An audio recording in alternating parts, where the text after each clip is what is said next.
ଭଲ ଖେଳି ମଧ୍ୟ ଟିମ୍ରୁ ବାହାରିଲେ ରିଙ୍କୁ ସିଂ। ତ ସାଙ୍ଗମାନେ ଚଳିତ ବର୍ଷ ଖେଳି ଯାଇଥିବା ଓଡ଼ିଆ ୱାର୍ଲଡ କପ୍ ହାରିଲା ପରେ ଟିମ୍ ଇଣ୍ଡିଆ 2024ରେ ହେବାକୁ ଯାଉଥିବା T20 ୱାର୍ଲଡ କପ୍ ଜିତିବା ଆଶାରେ ରହିଅଛି। ତ ସାଙ୍ଗମାନେ ଆପଣମାନେ ତ ଜାଣିଥିଲେ ଏହି ଚଳିତ ଓଡ଼ିଆ ୱାର୍ଲଡ କପ୍ରେ ହାର୍ଦ୍ଦିକ ପାଣ୍ଡ୍ୟା ଗୋଟିଏ ମ୍ୟାଚ୍ରେ ଏଞ୍ଜର୍ଡ ହୋଇଯାଇଥିଲେ। ତ ତାପରେ ସେ ଟିମ୍ରୁ ବାହାର ହୋଇଯାଇଥିଲେ। ତ ତାପରେ ଖେଳା ଯାଇଥିବା ଇଣ୍ଡିଆ ଅଷ୍ଟ୍ରେଲିଆ T20 ସିରିଜରେ ରିଙ୍କୁ ସିଂ ତାଙ୍କ ସ୍ଥାନରେ ଅଂଶଗ୍ରହଣ କରିଥିଲେ।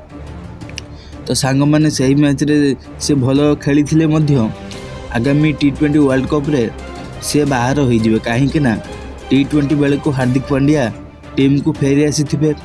ତ ହାର୍ଦ୍ଦିକ ପାଣ୍ଡ୍ୟା 6 ନମ୍ବରରେ ବ୍ୟାଟିଂ କରୁଥିଲେ ଓ ରିଙ୍କୁ ସିଂ ମଧ୍ୟ ତାଙ୍କ ବଦଳରେ 6 ନମ୍ବରରେ ବ୍ୟାଟିଂ କରୁଥିଲେ।